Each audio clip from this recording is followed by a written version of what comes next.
And here we are, just 5 minutes running late, which is good. I'm Graham, and it's my great pleasure to introduce our first speaker of the afternoon, who is my co-convener, co-curator of this symposium on attentional practices, Stefanie Hessler, who you will already have heard from today. And Stefanie Hessler has just finished with the massive job of curating the Athens Biennial. I first met her when she was working in Kochi. Even before that, working with Carsten Haller in the independent art space and Question Mark in Stockholm. She has been curatorially affiliated with the TBA 21 Academy. And there was involved in the Kochi Biennial, and has just finished a wonderful book called Tidalectics, which is a volume on art, science, and the sea. And she's working on another related project. She's curating Joan Jonas exhibition in London coming up a little bit early next year, if I'm not next year, and working on a book in connection with that as well. And the topic of her talk this afternoon, Attention as Curatorial Tool and the Politics of Gendered Attention. So please join me in welcoming Stefanie Hessler.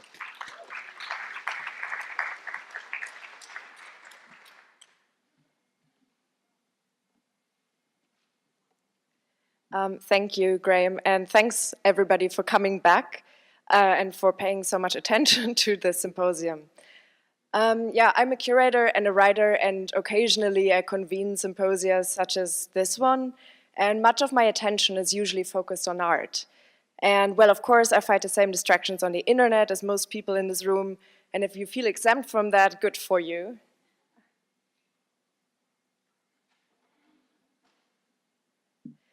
Besides trying to keep my focus on art, my field of vision has developed to be much broader, to also touch on issues of ecology, economy, politics, and gender in an intersectional sense. Art today hardly exists in its own art bubble, or as Arthur Danter's 1964 book or article would have it, in its own art world. So much of my research is grounded in the principles of systems theory and how different spheres and fields interact with one another. I strongly believe in disciplinary excellency and expertise. And I'm going to release you from this, and hopefully you will easier pay attention to me. So I strongly believe in each field of expertise, but I also believe that art is its own field of research and expertise, where research is being advanced at a very high level.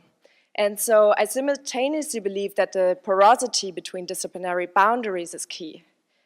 And that we need to feed from other areas, learn from them, feed them in turn, consider them and respond to them.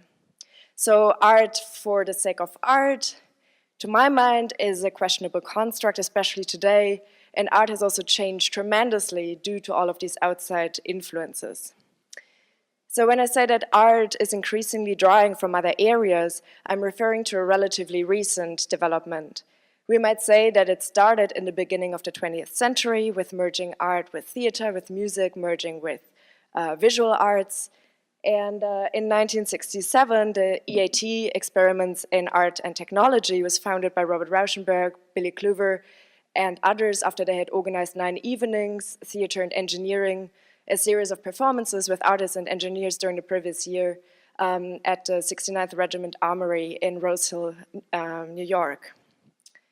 Just shortly before, in 1965, the Artist Placement Group was initiated by Barbara Stevini in London with the aim to leave the gallery confines and place an artist in a company or governmental context for a period of time.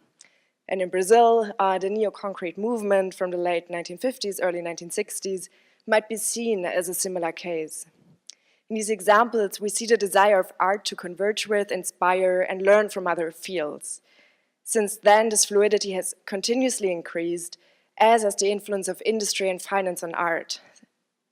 The Pepsi Pavilion, which was created by EAT for the Expo 70 in Osaka, Japan, could not have happened drawing on art only, and certainly not without money coming from the industry, as for previous art from the church or from the court. This is an image from a controversial Pepsi campaign, using the Black Lives Matter movement for their own advertising and agenda. So the pavilion, the Pepsi Pavilion, in the words of Billy Kluver, was intended to encourage the visitor, and I quote, to explore the environment and compose his own experience, involving choice, responsibility, freedom, and participation.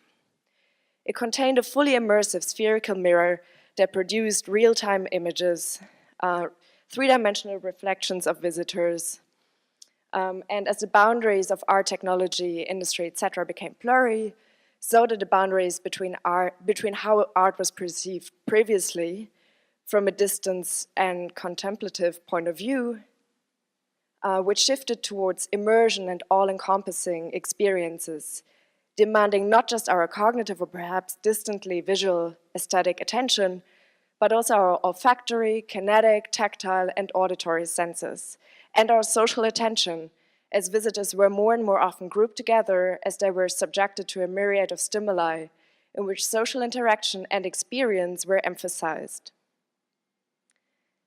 And so human exhibition visitors were included in the feedback mechanisms of technology, and more of their senses and sensory attention was activated. And more of the, and then if you will, so this happened more and more also with relational aesthetics, the term coined by the curator Nicolas Bourriot in 1998, to describe works by artists like Rekwe. This is not a work by him, but he is famous for his Thai curry dishes that he serves still to exhibition visitors. Other artists in this line are Dominique Gonzalez-Förster and also Carsten Höller, although he would strongly disagree with being classified with that term. So all of these artists place social experience at the center. And one might say that this somehow creates a genealogy from the early 20th century in a very simplified sense through the 1960s and today. Okay, so much for that very brief sort of lineage of how some forms of art have left disciplinary confines and expanded the visitor's attention to sensory stimuli and experiences. But art is not the only field in which attention on experience is increasingly emphasized. We will hear more in the symposium about the economy of experience, of desires that are not attached to a singular and fixed object any longer, but to emotions, affect, and to attention itself.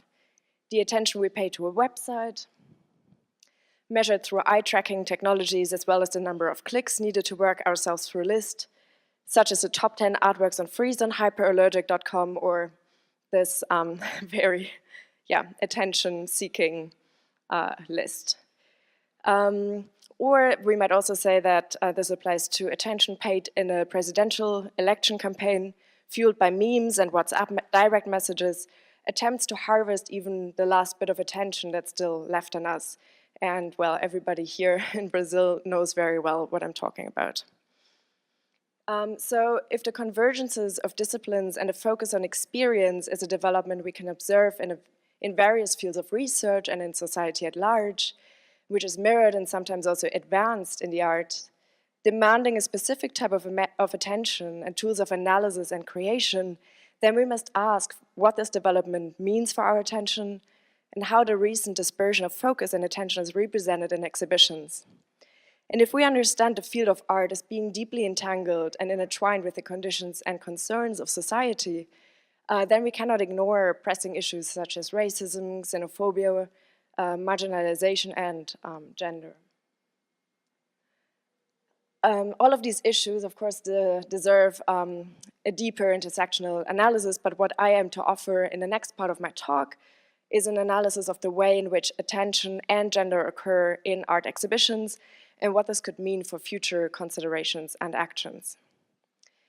So despite the attempts of exhibitions from the 1960s through today to transcend the gallery conventions, to become immersive spaces, and just as a footnote, immersion is not always good, so more often than not, envelops visitors and somewhat overwhelms them and consciously or unconsciously levels out or eliminates criticality. And nevertheless, today many exhibitions still look like this, and this is a photograph from 1959 from the Documenta, and I love how you see this woman looking at an artwork and then a man walking by looking at the woman looking at the artwork. So the convention of the white cube is incredibly persistent, including the notion of an ideal spectator who is well-informed, educated, usually white and male, who dares to enter these exhibition spaces in the first place, and who has the knowledge, the time, and the peace of mind to pay attention to art. Because if you're worried about paying next month's rent, or if you're harassed on the street because you're gay or black or a woman or a foreigner, or other things, then your priorities are most likely not with art, and your attention is likely to be dispersed due to an increased level of stress. And in 2016, and here I'm speaking as an interdisciplinary curator who's drawing from different fields, the peer-reviewed open access journal PLOS ONE published an article by Elizabeth Riley from the Harvard Medical School in Cambridge and a team of researchers from around Boston, including Wellesley College, titled "Gender Differences in Sustained Attentional Control Relate to Gender Inequality Across Countries." And the study sought to analyze how women and men pay sustained attention since, and I quote the authors, "Sustained attention control is critical for everyday tasks and success in school and employment." And here we may criticize the ultimate goal for attention is to be useful, pragmatic, and to make attention mainly useful for to produce productive members for capitalist society. But considering the gender gap in employment and salaries, we may argue that in order to change these conditions, we need to understand what role attention plays and how and if it differs between the sexes, as well as whether the ability to pay sustained attention is an inherently biological characteristic or whether it is conditioned by social factors.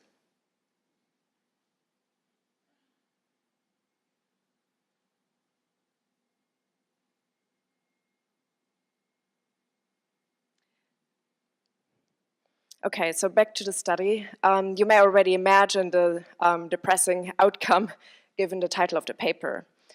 But first, let us look at how sustained attentional control is defined. In the article, the definition goes like this. Sustained attentional control is the ability to maintain selective attention to a task for a prolonged period of time while resisting internal and external distraction. The study was based on previous research that took into account sociocultural factors and how they relate to gender differences, for instance, in terms of vocabulary. So, for example, in lower caste classes in India, there is a male advantage in vocabulary, which is absent in privileged social classes. Other previous studies and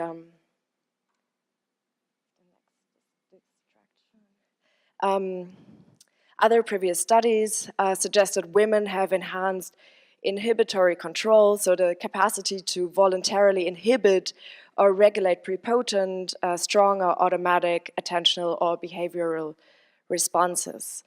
So consistent with a female advantage in inhibitory control on a continuous performance task, women have been shown to be less impulsive, slower, and more variable than men. I don't know if you're familiar with this experiment, but and if you saw the gorilla pass, but it's a very famous experiment in which you're supposed to pay attention to something else and then are tested for whether you saw that inconsistency. So taking into account sociocultural factors, the study used 21,484 samples and relied on the OECD and the UN Human Development Indexes. And of course, we may question these measures, but okay. So the researchers found that while the overall average performance was affected by sociocultural conditions, men and women were not affected to the same degree.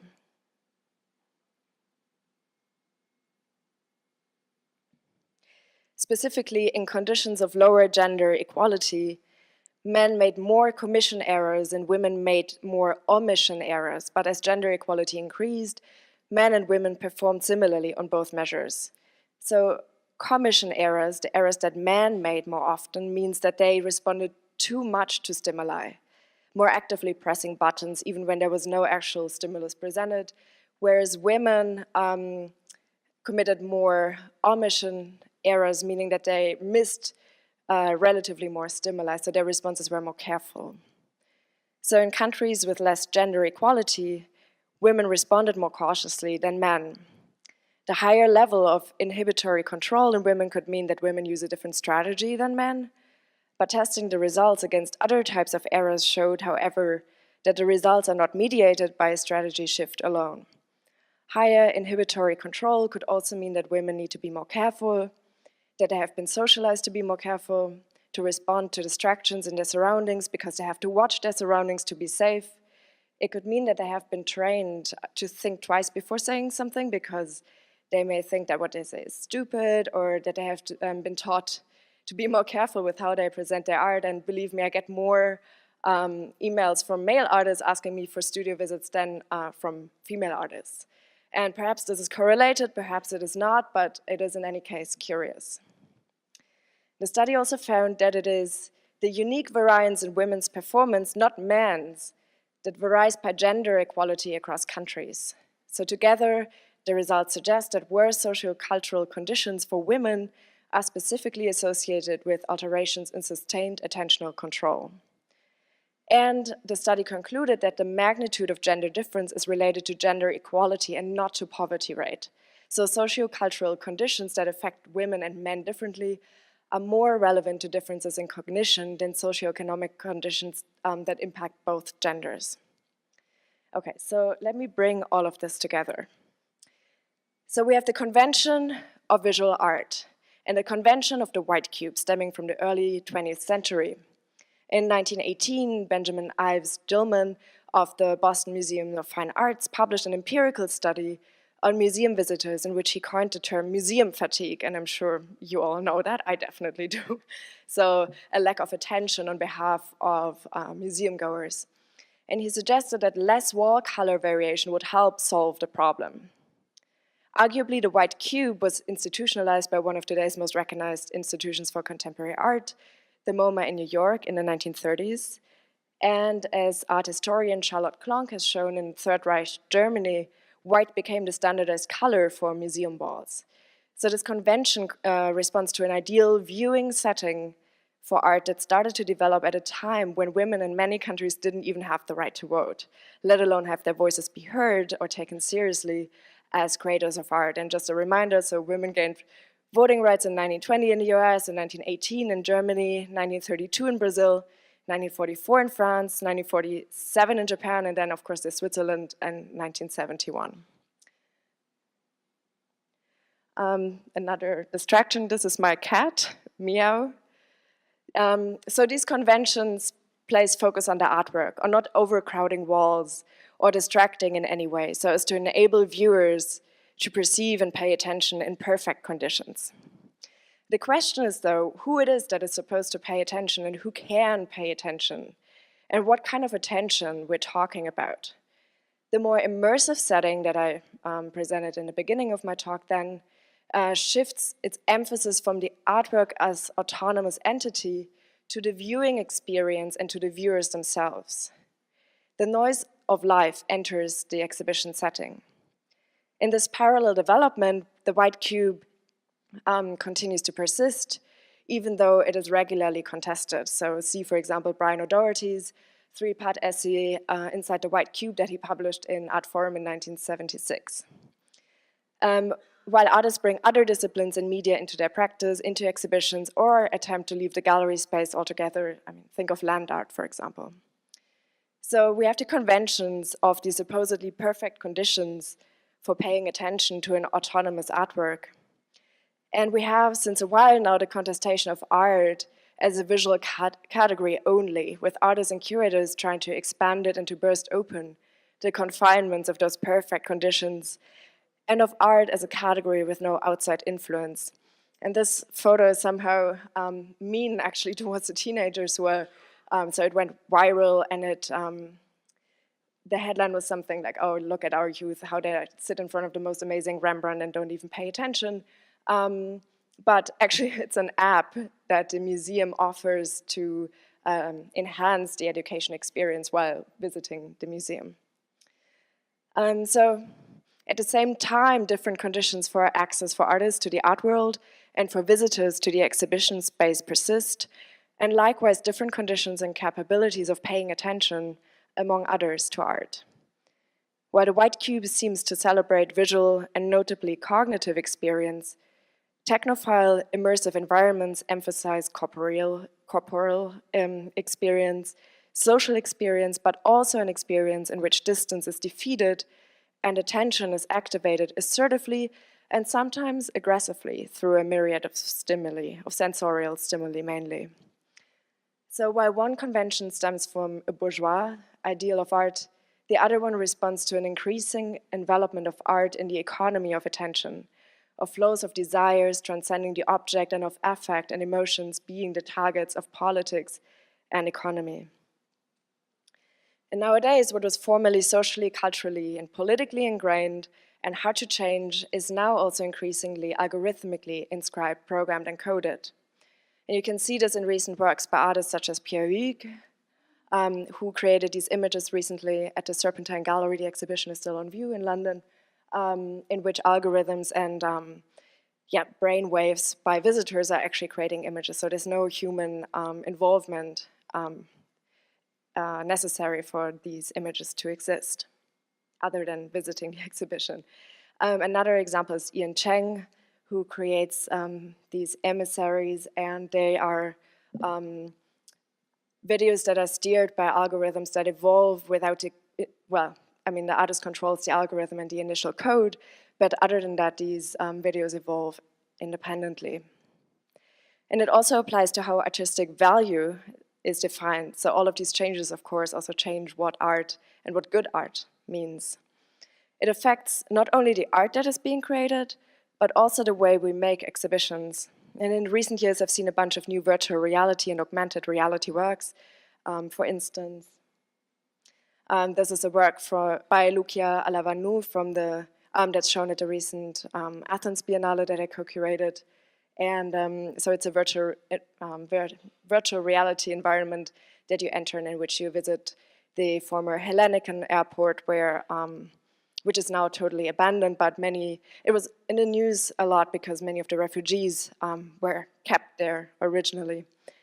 Or this is an augmented reality work by Theo Triantafylidis, and he created this kind of post-gender org who is building a Nike and is ruminating on the meaning of art and art making and raising all sorts of philosophical questions.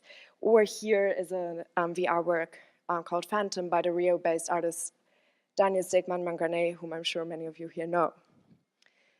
So I wish we could say that the developments occurring parallel to the White Cube had created different conditions for women and taken into account the way that we pay attention and its social specificity.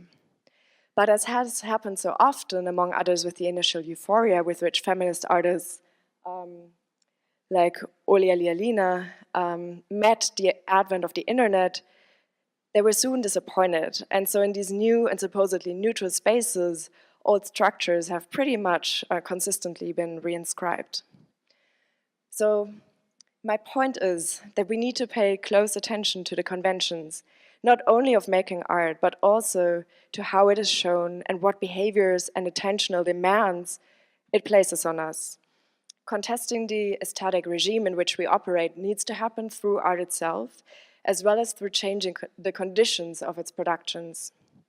In exhibitions, we need to be aware not only of the conditions of who we include and what the material conditions of these inclusions are, so attention in the sense of who we pay attention to and how, but we need to also ask under what conditions we perceive art and how women or people of color or LGBT artists and exhibition visitors are able or less able to concentrate because they may be distracted by other things requiring their attention. So we may also need to ask questions like, can you bring your child to the exhibition? Is there a children's area where you can leave them if you wish to? Are the rooms wide and allow a wide field of vision? Is that good because you can see potential threats, or is that bad and scary because you can be watched? How do gallery guards interact with you? Do they watch you, etc.? Is the language used gendered or not? Are there gender-neutral toilets, etc.? So, of course, most importantly, we need to ask what kind of exhibitions are being shown and what kind of art, and not just in terms of gender and racial balance of the artists included or the thematic focuses, but also the way in which the works are presented. So, for instance, if, let's see here. So if experience and social reality are emphasized, if not only our visual attention, but also our auditory and other senses are addressed, and if different disciplines influence the work on show, then how are the gendered and racialized and class-biased, etc., mechanisms of social control and of social interaction of attention and of the way that other disciplines are organized, reinscribed in art and in exhibitions? This is not to say that women artists, and gosh, it's really sad that we still need to use this term, but it's not just to say that they need to be acknowledged and celebrated for the way they are more or less able to create art that fits the criteria of the established canon, but the entire set of how we evaluate and value art needs to change. That's the field of art itself. As art historian Linda Nochlin has already argued in her 1971 essay, Why Have There Been No Great Women Artists? The question should much rather be what we consider great art or worthy of our attention.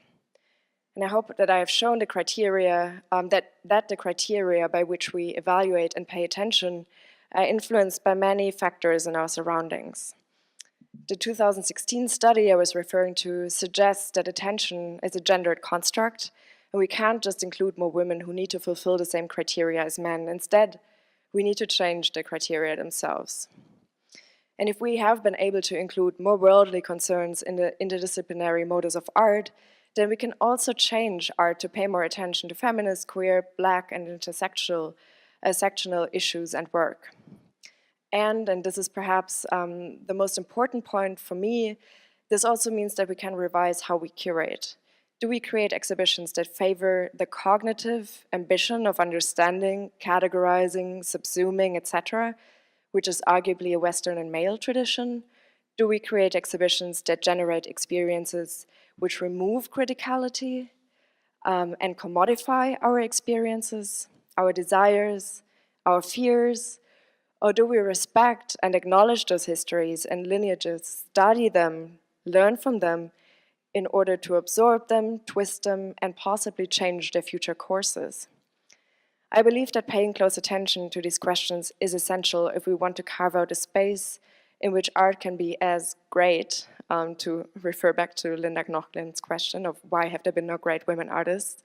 So to carve out a space in which art can be as great as possible, according to more inclusive criteria that allow marginalized groups to be part of it and co-form it, to evade that art is being instrumentalized for economic, social, political, or other pragmatic purposes, as we so often see today. So to protect art and attention to art, we need to pay close attention to how we pay attention, who is more affected by distraction, and we need to continuously redefine what is being paid attention to and by whom. Thank you.